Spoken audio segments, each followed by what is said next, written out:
안녕입니다. 네, 오늘은 오랜만에 규정 설명에 대한 이야기를 해보려고 합니다. 그 중에서도 현재 미니카 즐기시는 유저분들에게 가장 인기가 많은 스톡 클래스에 관련된 규정 설명 및 용어 정리 한번 해보려고 합니다.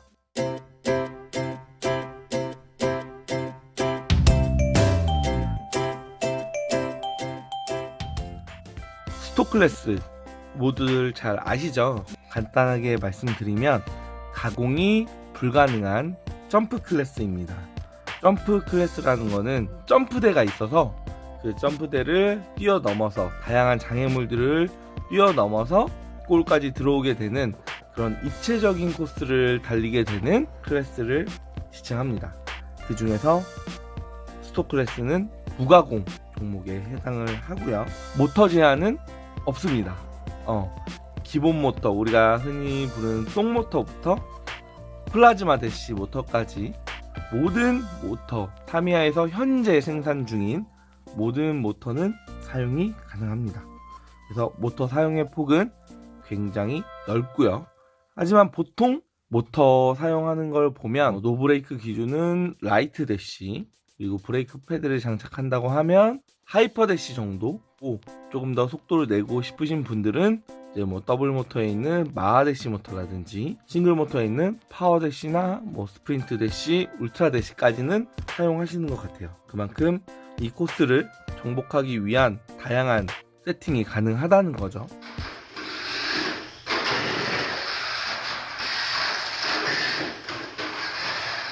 스톡 클래스 차량은 두 가지로 나눠지게 됩니다. 우선은 기본적으로 기본 킷의 형상을 그대로 유지하고 있는 비행잉 차량, 그리고 뒤에 후크를 체결해서 고정을 하는데 그렇게 고정되지 않고 이렇게 카울이 공중에 뜬 상태로 주행을 하게 되는 행잉 차량, 이렇게 두 가지로 나눠질 수 있을 것 같습니다. 두 미니카의 차이점은 보이죠? 보이시는 대로 카울의 고정 유무예요. 비행잉 차량은 카울이 고정된 채로 그대로 추가 부품을 단 이런 형태로 되어 있고요. 행잉 차량 같은 경우에는 우리가 댐퍼라고 하는 무게 중심을 잡아주고 충격을 흡수해주는 이 무게추가 카울이랑 같이 연결이 돼서 이 카울 전체가 댐퍼의 움직임을 도와주는 날개 역할을 하게 됩니다. 그래서 이렇게 차이가 있고, 그러면 여러분들이 궁금하실 거예요. 이 비행잉 차량이랑 이 행잉 차량 어떤 점이 도대체 다른 걸까? 저도 사실은 이거는 정답이라고 말씀드릴 수는 없지만 제가 개인적으로 주행을 해보면서 그래도 나름 다양한 차량들을 주행을 해봤었거든요. 근데 어떤 점이 차이점이 있냐면 일단은 이 비행잉 차량 같은 경우에는 점프를 딱 뛰면 공기 저항을 주는 요소가 딱히 없어요. 그렇기 때문에 점프를 할 때 자세가 쭉 일직선으로 뻗어서 점프를 뛰게 되는 자세를 취하게 되는 거죠. 요렇게. 근데 행잉 차량 같은 경우에는 점프를 뛰게 되면 이 카울이 위로 들리게 되면서 공기에 저항을 주게 되죠. 그래서 뛰는 순간 이 공기 저항을 받으면서 아래로 꼬꾸라지게 됩니다. 그래서 점프를 뛸 때 뛰는 비거리 자체를 조절을 할 수가 있어요. 이 행잉의 들림의 정도를 조절함으로 인해서 내가 뛰고 싶은 만큼의 비거리를 조절할 수가 있는 거죠. 이게 많이 들리게 되면 그만큼 짧게 뛸 것이고, 조금 들리게 해놓으면 조금 더 멀리도 뛸 수 있게 되는 거죠. 그래서 이 행잉에서의 이 댐퍼의 역할은 물론 착지했을 때 충격 흡수도 해주는 역할을 하겠지만, 가장 큰 차이점은 이 댐퍼의 무게라든지 아니면 카울의 들림 정도를 조절함으로 인해서 비거리를 아니면 점프 자세를 조절할 수 있게 해준다는 거죠. 반면에 이 비행잉 차량에서의 이 댐퍼의 역할은 말 그대로 착지를 했을 때 충격 흡수를 해주는 역할을 하게 되는 겁니다. 그래서 댐퍼의 역할도 행잉과 비행잉 차량의 역할이 조금 다른 거죠.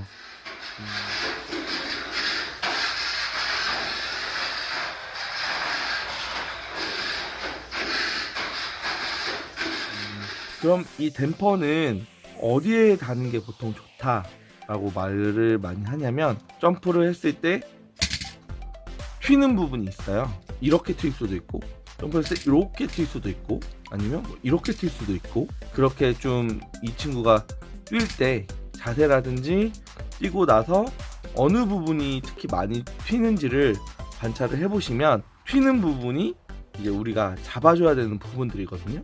그럼 예를 들면 뒤쪽이 많이 튄다 라고 하면 뒤에다가 댐퍼를 달아주면 될 것이고, 앞쪽이 튄다 라고 하면 이 앞쪽에다가 댐퍼를 달아주면 되겠죠. 그 부분들이 추천하는 댐퍼의 위치는, 첫 번째는 이 앞바퀴의 바로 뒤. 그래서 이 앞바퀴 뒤에 붙어 있으면 붙어 있을수록 효과가 좋다라고 많이 하셔서, 저희가 보통 많이 쓰는 AI 샤시용 사이드 댐퍼 플레이트를 많이 쓰죠. 그래서 이 댐퍼가 이 앞바퀴 뒤에 있는 게 좋고, 그 사이드 다음은 뒤쪽 부분에 이제 댐퍼를 달아주면 좋고, 그 다음이 이제 앞쪽에 오는 게 다라고 합니다. 근데 그거는 정답은 아니에요. 그러니까 일반적으로 그렇다라는 거고, 가장 중요한 거는 이 댐퍼는 결국엔 충격 흡수를 해주는 장치이기 때문에, 충격이 많이 생겨서 튀는 부분에 댐퍼를 달아주는 게 가장 좋다라고 합니다.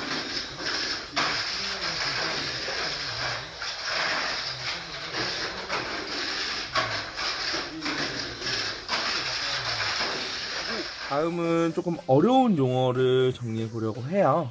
여러분들이 미니카 하시면서 이게 뭐야 뭐 이렇게 이건 무슨 뜻일까 이렇게 물어보는 경우가 가끔 있는데, 그 중에서 그냥 대표적인 몇 개만 정리를 해보고 넘어가려고 합니다.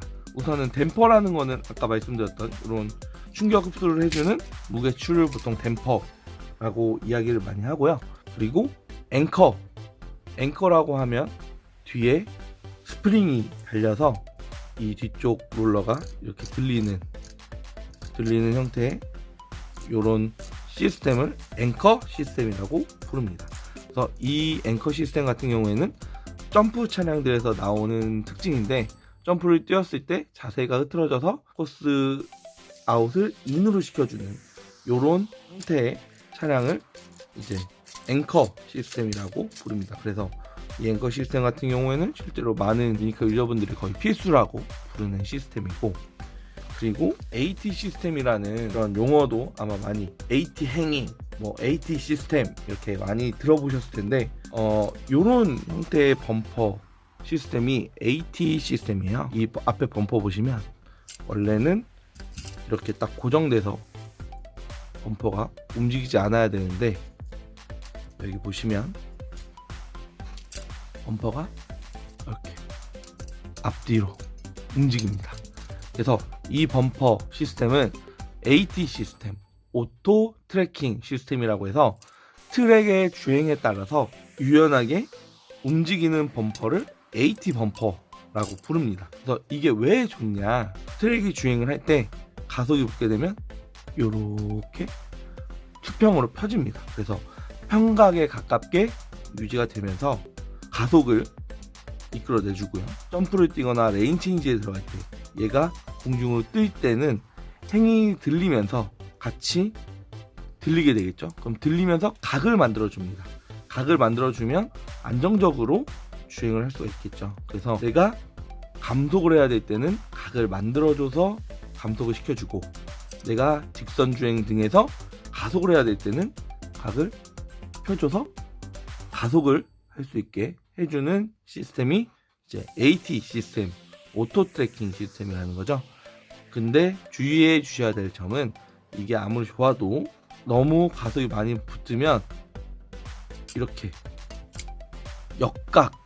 역각이라는 게 생겨요. 그래서 이게 평각보다, 이 수평을 유지하는 것보다 더 꺾여버리게 되면 코너나 이런 데서 날라버릴 수가 있거든요. 그렇기 때문에 이 역각이 발생되지 않는 정도 내에서 이 AT 시스템을 만들어야 되겠죠. 그래서 그런 거를 이제 고수분들이 많이 이제 시도를 해보고 연구를 해서 보통은 알려드리기 때문에, 고수분들의 촬영을 따라 하셨다면 이렇게 역각까지 생길 일은 별로 없을 거예요. 대신에 내가 뭔가 새로운 차량을 만들고 싶다 라고 하면 이런 부분을 조금 주의해 주셔야겠죠.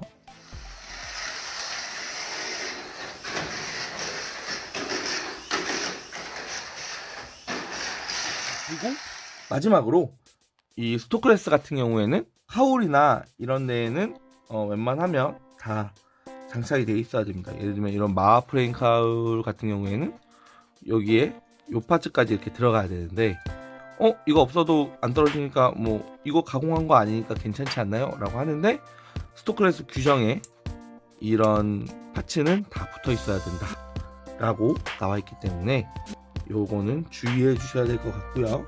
그리고 또 주의해 주셔야 될 점은 이런 AT 시스템을 만약에 사용을 하신다면 여기 이쪽이 나사산에 의해서 갈려 나가서 범퍼의 구멍이 커질 수가 있어요.